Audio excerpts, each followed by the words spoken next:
I'm reaching the end of myself, and I'm really, really glad. I feel like I've been carrying this weight of falsity for so long. And it may seem like I'm going to boo hoo or cry tears, but tears just aren't enough. It's true, tears are meant for the battlefield.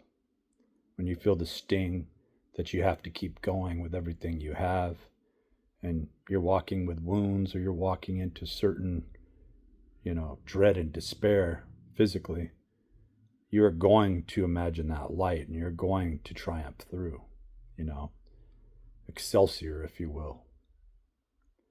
And you could always say, I wish I had heroes in my life that best displayed how to be a hero, but that's bullshit.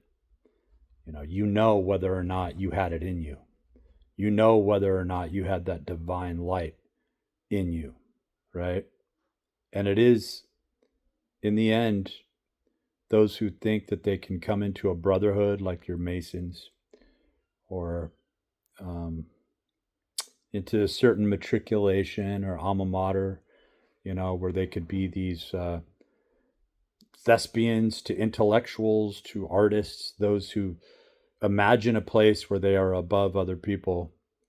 And sometimes it's entirely fictionalized and imagined. In other words, there's no physical proof, but they still contend that they are on a higher tier.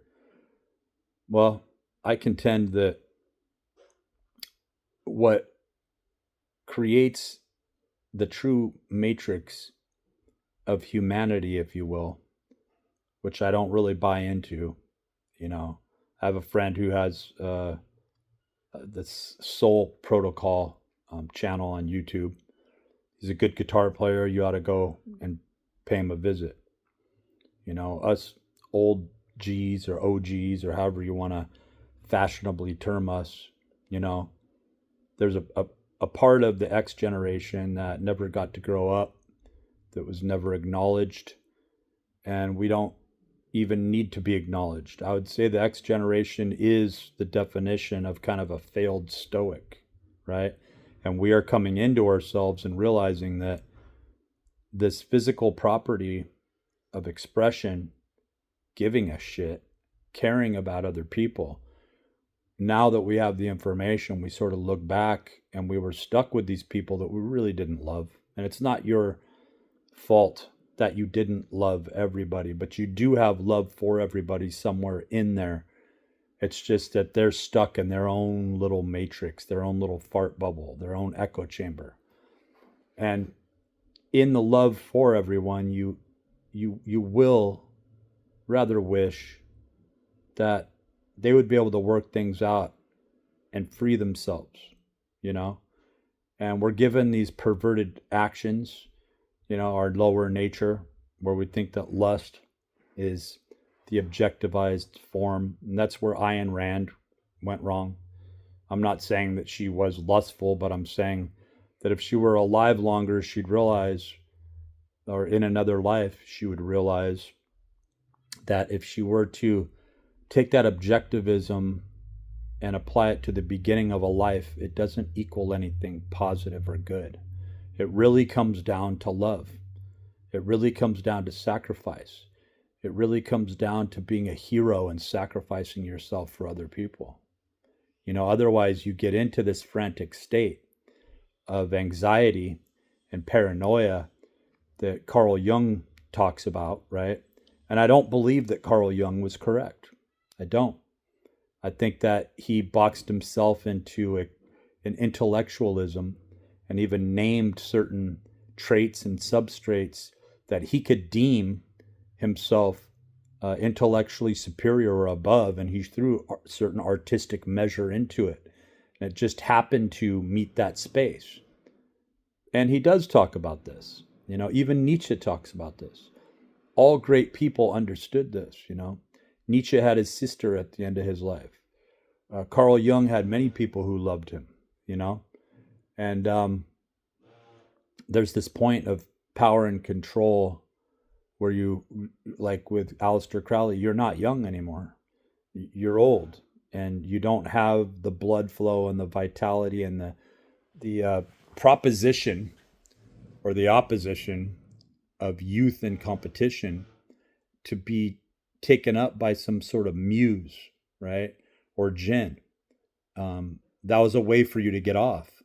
And your nether parts aren't going to be working into old age, bud. So good luck doing your rituals. What are you left with now? And the one thing that follows through, and it may seem tacky and hokey, but you really have to consolidate. Well, you don't consolidate, it's raw.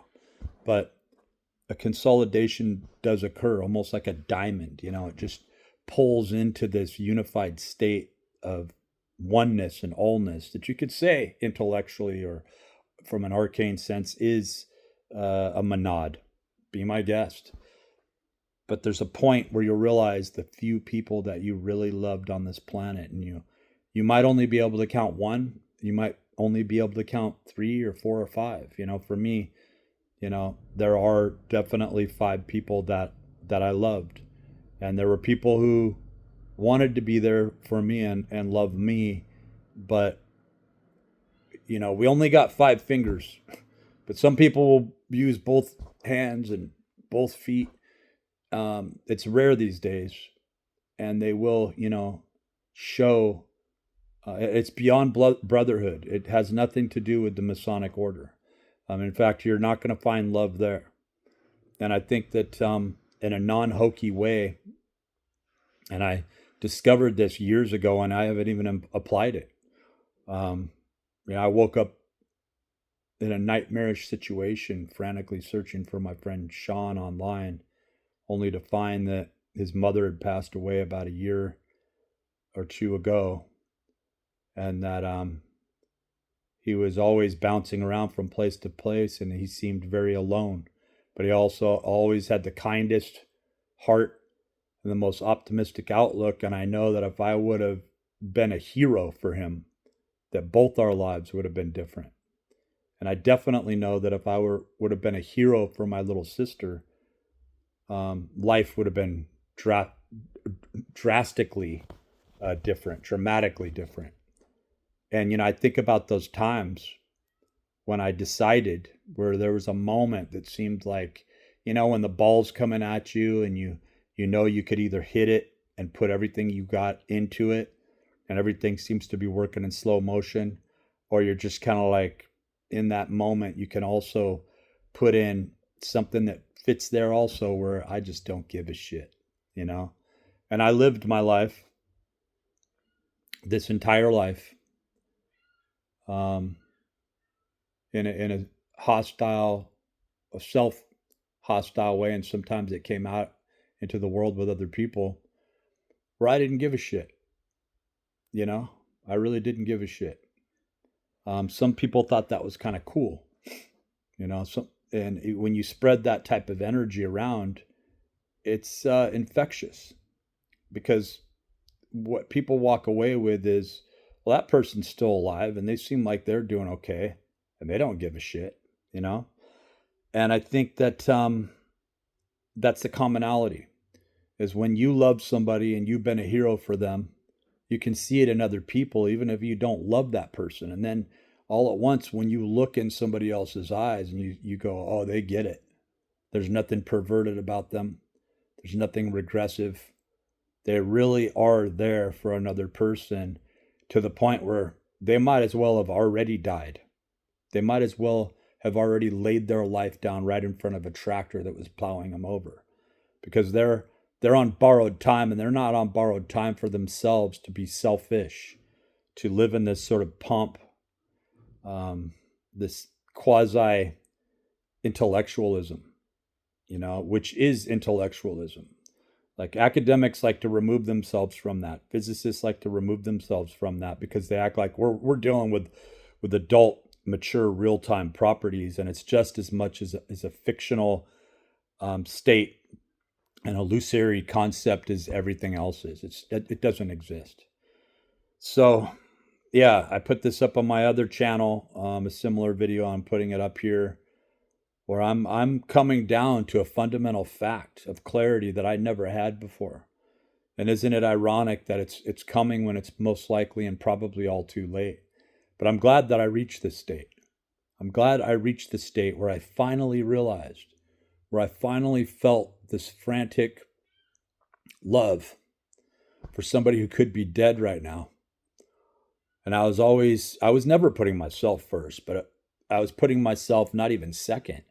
But that's the only person that I was contending with. So when you get back mediocre results, you know what you're doing. You know that you're being the anti hero, the ANTE hero, not the anti hero. You didn't even have the balls to become a great villain, right? You became the anti hero. You put yourself before, right?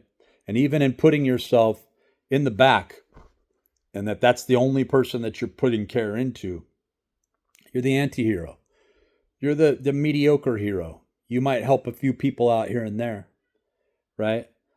But you lose the meaning because when you're trying to presuppose somebody as someone you care about, it's a way to let yourself off the hook where you didn't stand up at those times, in those moments that you're aware of, and so am I. And those times culminate because if you've only had a handful of those times in your life, and maybe two handfuls, imagine everyone on this planet failing in their duty to become a hero. And Michael Segru, he's a hero to me. And Marcus Aurelius was a hero to him. You know, that you should die on that hill. You should stand on that hill. You should love those that you should serve those that you love, you know, and you should show your love through a stoic reserve and a resolve to do everything you can to make their lives better, to uplift their experience in their lives. And I didn't do that, not even now today. And I'm sorry. I'm sorry to my friend Sean. I'm sorry to the two Annas, my little sister and my good dear friend Anna. I'm sorry to my two sons. And quite honestly, even though I've had love for other people and expressed love, I didn't love them. There's a clear line of responsibility and duty. But then there is just sheer love. The person you were supposed to be a hero for. And if I would have been a hero more often, I might have been a hero for a team that I played on, you know, which was brought to my attention that I wasn't. And I didn't give a shit.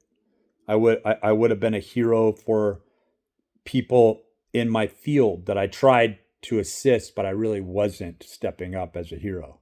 I would have been a hero for my clients instead of a zero with all the intellect and all the knowledge that I had, and I just pissed it away. And I could have been a hero for a far greater number of people because I was sitting on some sciences that I didn't bring to the public forefront that would have made a huge difference that's just being trickled out today.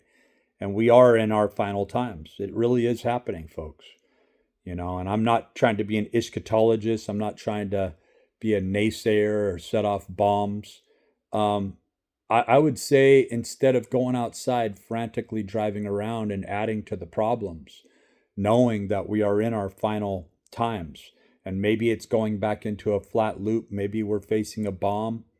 Maybe the anti-heroes, the villains in this world who didn't show love and weren't heroes when they should have, not in the ways that they should have, you can see the failure on their faces. You can see that they sold themselves out on all our faces, all the disgraced, right?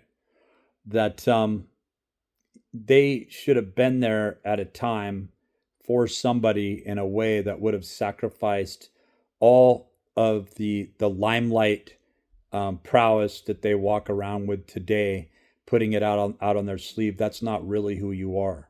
And in this, we would find ourselves in an egalitarian state, in a unified state, because when we have to be there for those who really need us, it's going to transform you and it's going to take all your time. And you're not going to be in some sedentary, opulent luxury state that simply doesn't exist. It didn't exist for Marcus Aurelius, who could have had it all and did have it all and didn't squander it away, didn't become perverted in his pursuits. And he really stands as a beacon of light of us working with the powers that we do have that are at hand. And so many of us try to use these occult measures to raise ourselves up above everybody else and then be the hero. Save up a couple $1 million and then be the hero, right? You're no hero if you haven't used the last scrap of what you have and the last bit of energy, and then you're living on borrowed time, and then you're living in God's time, in pure time, in truth, for those you love. And that's the type of infectious disease that should be spreading around, is this infectious love that we have for one another, and to understand that it's always hinging on one person's cowardice or really selfishness to not step up and be a hero.